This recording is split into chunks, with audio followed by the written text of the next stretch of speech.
I don't know about you, but Advent is one of my most joy-filled experiences in the church calendar.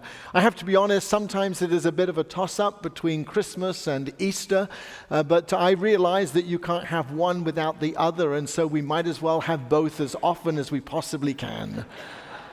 Those opportunities for us to be able to delve deeper into our experience of Christ, to delve deeper into our experience of what it means to be a person of faith, and to be a people who live with that holy semblance of these values of Jesus living within us, these values of hope and peace and joy and love, the Advent wreath, the Advent candles, those Advent gospel messages that remind us that there is always hope in the world.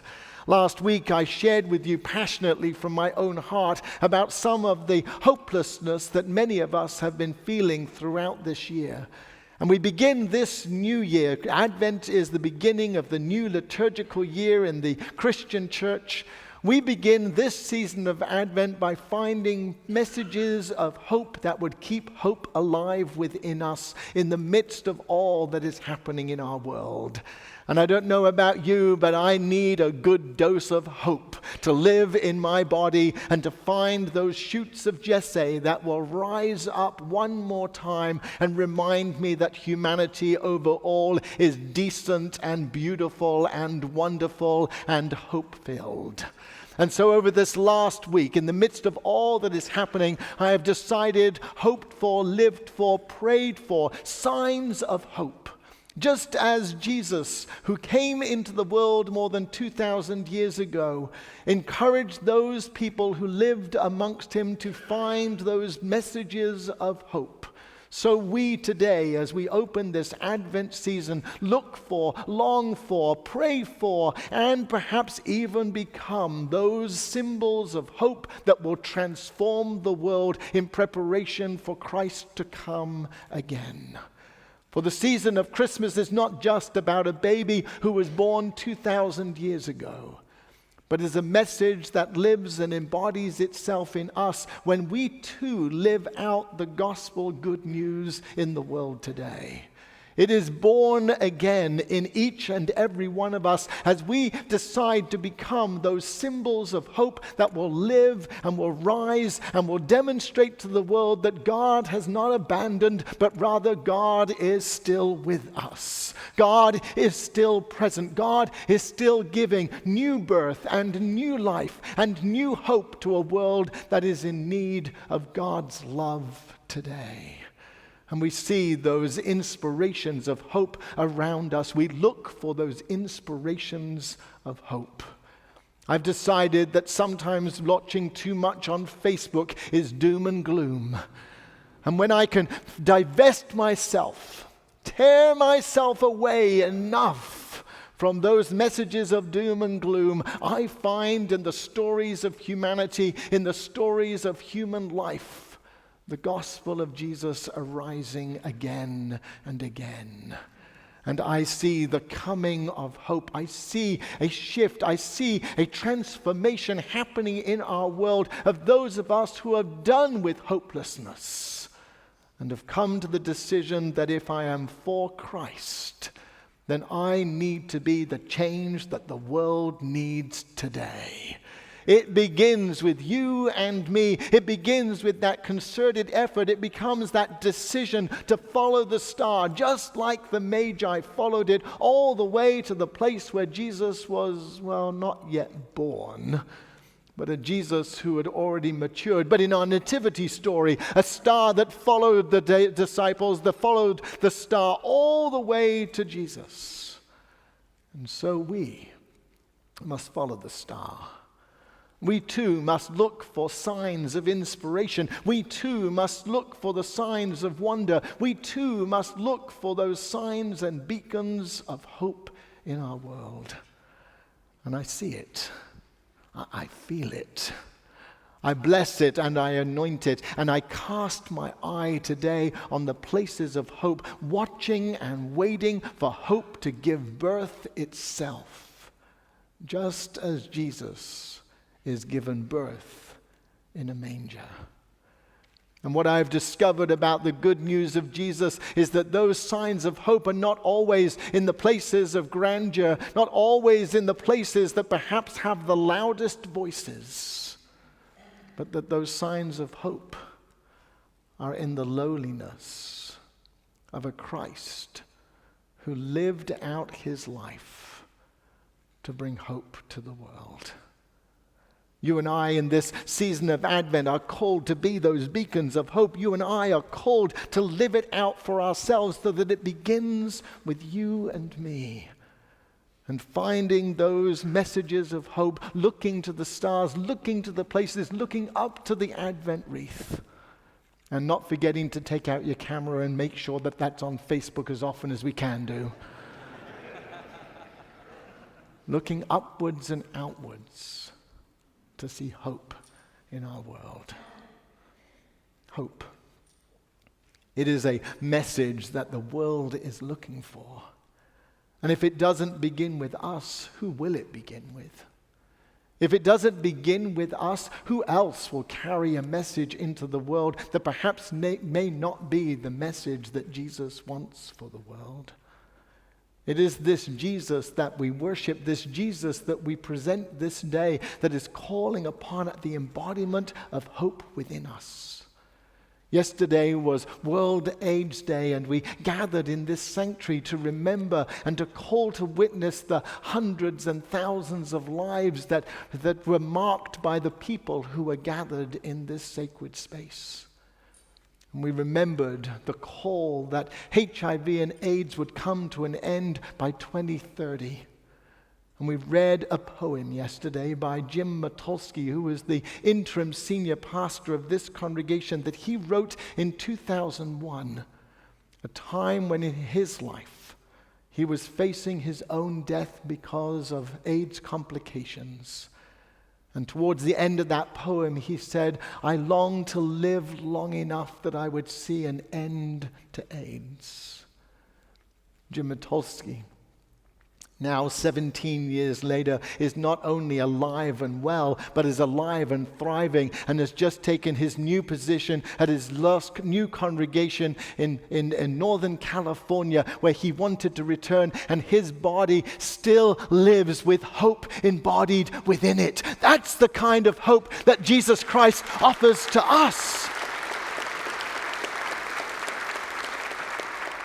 A hope that no matter our circumstances, we see beyond those circumstances. We see beyond what the world would tell us is hopeless, and we find hope for ourselves. We see beyond the politics of our world, and we see a Christ who is still on the throne, a Christ who is still embodied in us, a Christ who still shows us the light of the world that illuminates a pathway when we believe there is no way forward. That is the hope that we engender. That is the hope that is embodied in us. That is the hope that the world is looking for. And it's that hope that is embodied every time we do something for someone else that we don't look for reward for. Not an award on Thursday, but we look only to be change makers and life givers and joy creators. That is the gospel of Jesus that we come together for. It is that gospel that compels us always to look on the bright side of life. No, I'm not going to sing it this morning. To look with anticipation and to watch for the signs. To watch for the signs of the people around us who are pointing always to the hope. To look and watch for the signs around us that encourage us to also take up those places of hope that have been embodied in us and give it away to the world. Those signs of wonder and awesomeness, those signs of great joy to the world. The great signs that encourage the North Texas Symphony Orchestra to be present at North Park and to share a little bit of joy in the world. The joy that will encourage the Turtle Creek Chorale on the 14th and 15th, no, this is not announcement time, 14th and 15th of this month, and spread a little happiness to offer people just a hope. the sense of joy and hope that Jim and Tim opened their home yesterday to about 100 folks out of Legacy and Couples, part of our small group ministries of this church, and offered hospitality and a little bit of fairy dust all at the same time. Hope. It's not just in the big things, it's in the little things that we do for one another. It is those little things that make the difference. And we are encouraged in this season of Advent to make a difference, to find ways even when there feels like hopelessness, to find ways to share and to be the embodiment of Christ in the world. God shared Jesus with us, and in us we too are the embodiment of Jesus today. Not just the Christ of 2,000 years ago, but the Christ that is in you and me. It is that cosmic Christ, that universal Christ, the Christ that stepped out of the grave, that conquered death, that conquered hopelessness. It is that Christ that is in us, and that Christ that gives us a message for the world. It is that Christ that is worthy of our praise. It is that Christ that when the Advent wreath comes down and goes back up again, sends the light out into the world and sends us also. That is our Advent hope. That is the watching for hope, the looking for hope, the embodying hope, the being hope.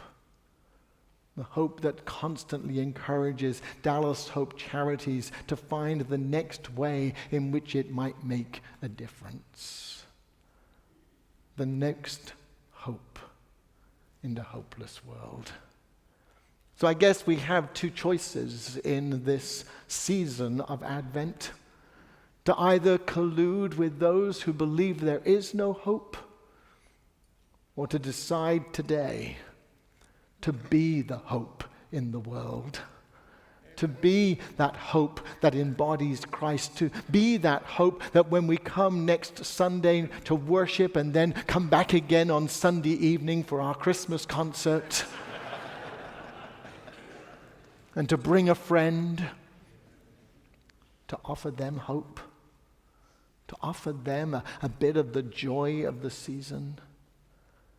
The folks who will gather this afternoon to bring together toys for children who would otherwise go without at one of our members' houses who offers an annual toy drive for children. For the folks who show up week in and week out at Bark and Eye Care, and the coat drive that John and Lewis are instigating this year, not at Cathedral of Hope, but at the Dallas Market Center with all of the traders. There are hundreds of coats that are being delivered there this week so that we might go out into the homeless community in our world and offer just a little hope. Those are the signs of Jesus that we look for. And I encourage you in this coming week, not just to be hope, but to find and see the signs of hope. To see those acts of kindness that are being regularly demonstrated, but who get no attention. And to lift them up as perhaps an inspiration for us all in a world where we think it is going to hell in a handbasket, but in reality is sending forth new signs of hope. A hope that doesn't get the attention, but a hope that must get our attention if we are to make real on the promises of Advent and the promises of hope in the world. Let there be hope on earth, and let it begin with me and you. God bless you, Cathedral of Hope, United Church of Christ, and happy Advent. Amen.